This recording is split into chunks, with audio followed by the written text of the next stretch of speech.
What's going on, everybody? It's your boy Maurice, the sports historian, back again. 1 second. There we go. Much better. What's going on, everybody? It's your boy Maurice, the sports historian, back again with another video. And you know what today is? It's the start of WrestleMania fucking weekend, man. I'm so super excited for WrestleMania, for Standard Deliver, for everything. And so, in this video, it's simple. We're going to be fantasy booking WrestleMania 40. It's going to be how I would book WrestleMania 40 for this video. If you guys enjoy sports content or content like this, please make sure that you leave a like as well as subscribe and turn on post notifications so that you get notified every time that I release a video. And with that, let's go ahead and get to it.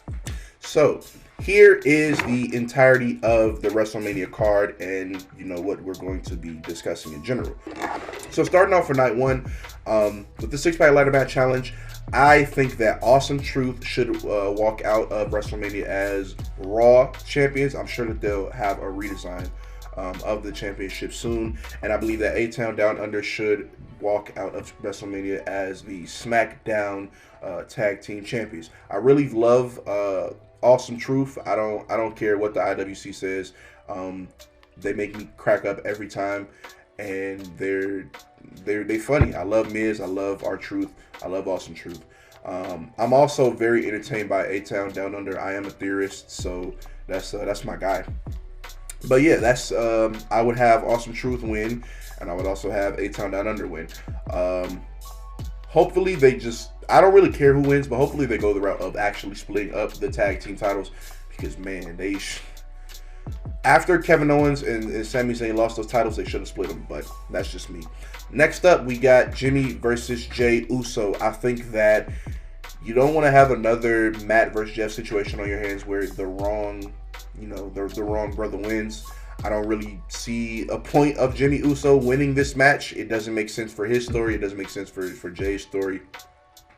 It also kind of would fuck up a single Jay's push if he's losing to Jimmy, and then he's supposed to continue on Raw and just he lost at WrestleMania. He lost one of the biggest matches of his career, and now he's just supposed to recover from that when he's had the momentum all this time. So I think that Jey Uso is going to win that. Definitely would expect some bloodline shenanigans within that match. Solo might come out, get super kicked, the usual type shit. But yeah, give me Jey Uso winning that match. Next up, we have Bianca Belair, Naomi, and Jade Cargill versus Damage Control. Another WrestleMania where Damage Control is put in a 6-woman tag match, and the WWE Women's Tag Titles are just not defended. Listen. It was either this or Damage Control just not be on WrestleMania as a whole. So I'd rather this than nothing. But Asuka is unfortunately going to remain winless at WrestleMania because they can't. It's Jade Cargill on one team alongside Bianca Belair, who's undefeated at WrestleMania. They can't just sacrifice the streak for a tag match. It should be an entertaining tag match. Don't get me wrong, but they're not sacrificing Bianca Belair's current, undefeated streak at WrestleMania for a 6-woman tag. That's just not happening. Damage Control, you're going to eat the pin. And more than likely, I can see Jade Cargill hitting Dakota Kai with the Jada and scoring a pin over her just so they can protect the tag titles a little bit more. But yeah, give me Bianca, Naomi, and Jade in what should be a pretty entertaining match. Next up, we have Rey Mysterio and Dragon Lee versus Santos Escobar and Dominic Mysterio. So, as I was recording this during SmackDown, it turns out that Rey Mysterio and Dragon Lee versus Santos Escobar and Dominic Mysterio was changed to Rey Mysterio and Andrade versus Santos Escobar and Dominic Mysterio. And that changes things because originally I had Dom taking the win, Dom and Santos, that is, taking the win. But, with this new revelation, I don't think that they're going to have Andrade lose on, his return to WrestleMania. They doing a good job building his feud back. I'm sorry if this is a little rushed. I'm trying to get this video out before I have to go to bed. But yeah, I don't think that they want Andrade to lose. And also, as I said, you know, in the point that would have originally been in this video, I think that this is all setting up to the eventual rematch where we get Rey Mysterio versus Dominic Mysterio, you know, the singles match for the second time next WrestleMania, in which Dominic Mysterio will be going over. So for this WrestleMania, though, give me Rey and Andrade taking the W. And now we have the final two championship matches before we get to the main event, which is, of course, the tag match. Gunther versus Sami Zayn. Listen, I understand that people wanted Chad Gable to get the win over Sami Zayn in the gauntlet match and then go on to dethrone Gunther at WrestleMania.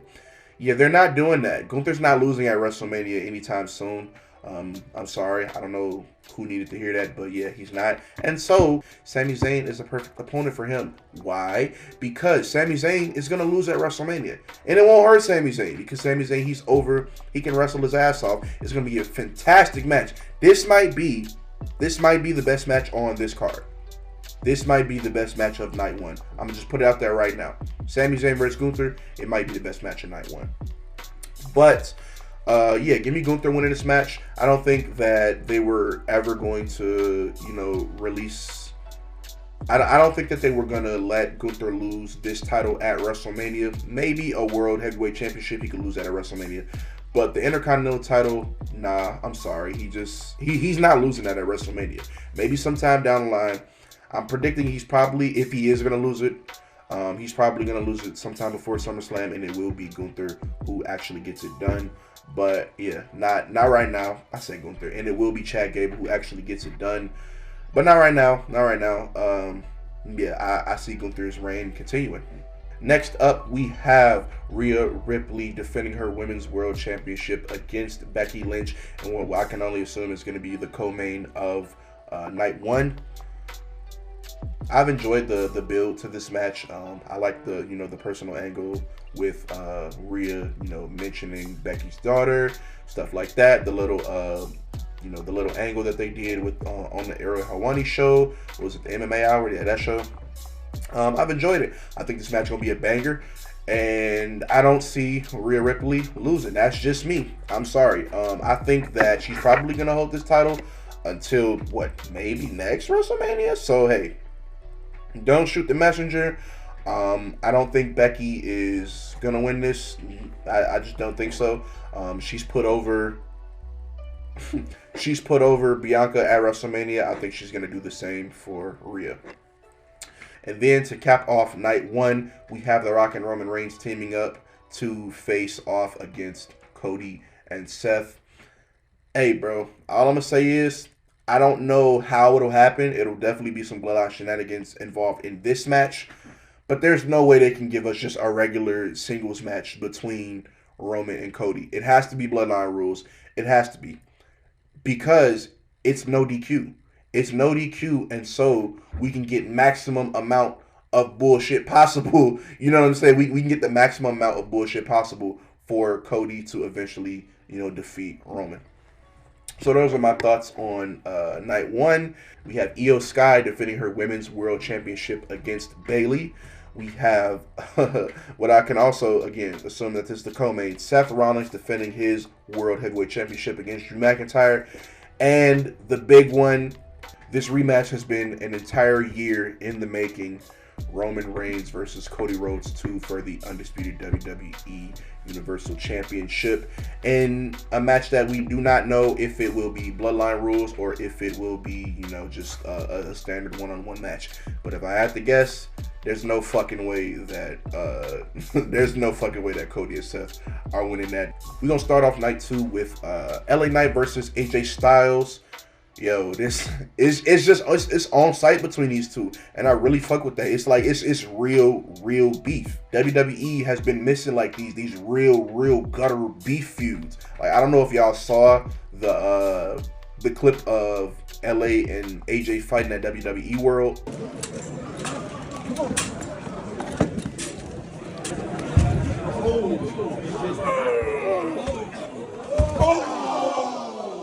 Show me. Show me. AJ, we don't need to do this here. Come on. Ellie. But yeah, that it means something to me, bro. It means something to me. Give me LA Knight winning this feud. Give me LA Knight winning at WrestleMania. AJ Styles' opponents at WrestleMania have been very, very interesting, to say the least. But hey, next up, we're going on to the Pride versus the Final Testament. I'm glad that they added a stipulation to this, make it a street fight, because if it was just a 6-man tag, that might be like a potential, like, all right, bro, would all that build up for this? So yeah, as far as who is going to win this match, I think that Bobby and the Street Profits can afford a loss because they're just so over. It doesn't really matter what you do. They tried to turn them heel, they couldn't turn them heel. They're over. They can recover from a loss. Karrion Kross hasn't won a feud since, I don't think he's won a feud in maybe the past year and a half. I don't know. But yeah, it would benefit the Final Testament for them to actually receive a victory in one of these feuds. And because they just brought AOP back for like the 3rd, 4th time, I can't see them feeding them to Bobby and the Street Profits as just, you know, all right, we're going to do this match at WrestleMania and you're going to fucking lose your first important feud for us to, you know, generate buzz and get people to care about you. I don't think the WWE is going to do that. So for this match, for the street fight, give me the Final Testament as the victors. Moving on to the United States Triple Threat. This match is going to be fun. This match is going to be very fun. I'm glad that this is the way that they decided to do it. I personally wanted LA Knight versus Logan Paul, but I think we're going to hold off on that. If you guys don't know, SummerSlam is in Cleveland. Logan Paul's from Ohio, not from Cleveland. He's from Ohio. That's probably where that match will take place, and you know, I'll be sad. I'll wait patiently. But until then, give me Logan Paul defending his championship successfully. I think it'll be like similar to a situation where it was Survivor Series 2022, where the match was Bobby Lashley, Seth Rollins, and you know, Austin Theory in the triple threat match. If you guys remember, Bobby Lashley speared Seth Rollins out of what he was going for, I think a Falcon Arrow, and then after that, you know, Theory he went and scooped up the pin before Bobby Lashley could recover, and so he retains. I think that those two are going to get in each other's way, because of course they are. Maybe it might spawn a back and forth between those two on SmackDown for the coming weeks. But yeah, I don't see Logan Paul losing this championship just yet. And to his credit, I have enjoyed his team. I've enjoyed a good portion of his tenure as United States champion. So all I'm saying is it won't hurt them to keep the strap on him just for a little bit longer until SummerSlam. We can hold off until SummerSlam at least. Next up, we have Io Sky defending her WWE Women's Championship against the winner of the 2024 Women's Royal Rumble, Bayley. I want Bayley to win this so desperately, so I'm going to say that in this video, yes, Bayley should win. I don't see how Bayley wins if it's just one-on-one. If Damage Control comes out and some shenanigans happens, Io's gonna walk away out of WrestleMania, and she's gonna walk away as WWE Women's Champion. And I love Io. I think that her reign's been great. I just like Bayley more. You know what I'm saying? I feel like the story of what Bayley has gone through with Damage Control, you know, her being the MVP in Survivor Series War Games. Again, I was there. I watched that shit live. Like I could touch the cage if I walked up to it. You know, I feel like everything up until this point in the Damage Control saga, it's been done, you know, pretty well. I had my doubts earlier in the lifespan of this action, but I'm fully behind Damage Control, and I'm fully behind Bayley, you know, splitting off and doing her own thing. She's face now. She's been healed for fucking ever. She's been healed since that initial heel turn, and I think that we can do good with face Bayley. So give me Bayley to win, even though I see it as a little bit unrealistic. I don't think it's gonna happen. But hey, give me Bayley to win and walk out of WrestleMania as WWE Women's World Champion. Next up, we have the co-main event, which is Seth Rollins versus Drew McIntyre. If you guys remember, the first time we got this match, it was a really good match. I even liked the the rematch. I think that it's finally Drew's time to win a world title in front of a crowd.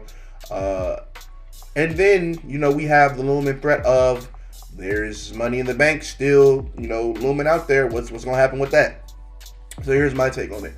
I think that there's probably some bloodline interference that, you know, distracts Seth Rollins, and, you know, Drew picks up the win that way. He could pin him clean. I could see that because, you know, he'll be, you know, battle damaged from the night before, in which they're going to lose the night before. So give me Drew picking up the win. I hope that we potentially see a cash in, whether it be successful or failed, from Damian Priest. I think that kayfabe, you'd have to be literally the dumbest motherfucker ever to not cash in on at least one title during this WrestleMania. To be honest, if we're being completely honest, there's no reason why Damian Priest doesn't go out there after night one and cash in on Seth freaking Rollins. There's no reason why he doesn't do that. But that's not gonna happen. I think that in the case that it would happen, I think that they maybe make it a triple threat. I don't know. But yeah, it's Drew McIntyre is gonna win this match. And then for the finale, the big one, the main event of night 2, WrestleMania 40, night 2, Roman Reigns versus Cody Rhodes 2. At this point, the stakes have been successfully raised for an entire year's worth of build, an entire year's worth of promos, an entire year's worth of fucking another just tribal chief run. We got The Rock added to it when, you know, they thought we wanted to go one way, and they ended up pivoting another way. We ended up getting Hollywood Rock. We ended up getting, you know, Cody not looking like a bitch and actually, you know, saying, hey, I'm challenging Roman Reigns night 2, shit like that. There is not a more perfect time to pull the trigger on, you know, the tribal chief story to end the bloodline story as of right now. I thought it was last year. Nah. They successfully kept us engaged for an entire year. There is no third chance if you get it after this. I think there is no third chance after this. You got 2 strikes. You won back-to-back Royal Rumbles, Cody. I think that Cody Rhodes is going to defeat Roman Reigns and become new WWE Undisputed Universal Champion.